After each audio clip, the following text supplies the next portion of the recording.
अस्सलामुअलैकुम। तो आज मैं जो बता रही हूँ वो मैं बता रही हूँ जो हम सबकी शिकायत है एक ही, हमें नींद नहीं आती। ठीक है, सब यही बोलते हैं, ज़्यादातर बहनें, हमारी सभी बहनें या भाई जो भी हैं वो सब ये बोलते हैं हमें नींद नहीं आती है। तो ना देखो, नींद ना आने की यही वजह है, हम जब ज़्यादा सोचने लगते हैं, ज़्यादा टेंशन लेने लगते हैं, तो इस वजह से हमें नींद नहीं आती है। क्योंकि हमारा जो सोने का टाइम होता है वो सोचते सोचते निकल जाता है, फिर नींद आती नहीं है। फिर डेली इस तरह से करते हैं तो वही आदत पड़ जाती है, नींद आती नहीं है बिल्कुल भी। और एक वजह ये भी होती है, जिस तरह हमारे स्कैल्प पर डैंड्रफ होता है तो वो डैंड्रफ हमारे स्कैल्प के अंदर भी चला जाता है। तो इस वजह से भी ना हमें नींद नहीं आने की प्रॉब्लम हो जाती है। तो मुझे भी नींद ना आने की प्रॉब्लम हो गई थी। तो हमारे मामू जान हैं, उन्होंने बताया आप अखरोट खाना स्टार्ट कर दो। ठीक है, रोज़ डेली अखरोट खाया करो। मैंने स्टार्ट किया अखरोट खाने और अल्हम्दुलिल्लाह अल्लाह के शुक्र से मुझे नींद आनी शुरू हो गई। और जब से मुझे ऐसी कोई प्रॉब्लम नहीं हुई कि मैं ये शिकायत करूँ मुझे नींद नहीं आती है, अल्हम्दुलिल्लाह एकदम अच्छे से नींद आती है। तो आप जिसकी भी ये परेशानी हो रही है ना, आप जिसको भी नींद नहीं आती है, तो आप डेली अखरोट खाने स्टार्ट कर दो। 2 अखरोट डेली खाओ, डेली। ठीक है, तो देखना कितना फ़ायदा होगा आपको। मैंने खुद खाया, मेरी परेशानी ख़त्म हुई तो मैंने सोचा ये तो बहुत लोगों की परेशानी, मैं इसके ऊपर भी एक वीडियो बनाकर अपलोड कर देती हूँ, ताकि जिसको भी ये नींद ना आने की परेशानी हो रही है वो ये स्टार्ट कर दें। एक यूट्यूबर हैं अज़रा ख़ान, मैं उनके व्लॉग्स देखती थी। वो हमेशा अपने व्लॉग में शिकायत करती थी मुझे नींद नहीं आती है, मुझे नींद नहीं आती। मैंने एक बार कमेंट कर दिया, अज़रा आप अखरोट खाना स्टार्ट कर दो। उन्होंने कमेंट पढ़ा और फिर उन्होंने अखरोट खाना स्टार्ट किया। वो लाइव उन्होंने अपने ब्लॉग में सब कुछ बताया था।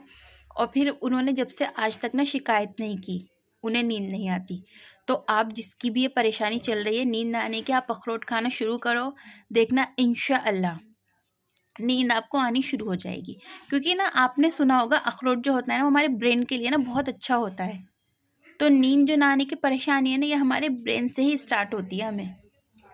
ठीक है, जब कोई हमें प्रॉब्लम चल रही होती है तो वो ये सारी प्रॉब्लम को ख़त्म कर देगा और हमें नींद आनी स्टार्ट हो जाएगी। तो आप अखरोट खाना स्टार्ट कर दें, सब जिसको भी नींद ना आने की परेशानी चल रही है। ठीक है, ये तो मैंने बता दिया आपको। अब एक और बात भी बता देती हूँ मैं जो ज़रूरी है इसी के साथ, ताकि जो ये सुनेगा वो आगे भी सुन ले। कभी भी हमें नमाज में हंसना नहीं चाहिए। ठीक है, अगर हम नमाज में हंसते हैं ना तो हमारी नमाज टूट जाती है। तो ये ध्यान में रखें। कभी कभी ऐसा हो जाता है, मेरे भी साथ हुआ है। हमारे कुछ ऐसे दोस्त होते हैं, कोई मतलब हमारी बहन भी, कोई छोटा बच्चा कि अगर कोई ऐसी हरकत कर देता है हम एकदम हंस देते हैं नमाज में। तो कंट्रोल करो अपनी हंसी पर, लेकिन बिल्कुल भी नमाज में हंसो मत।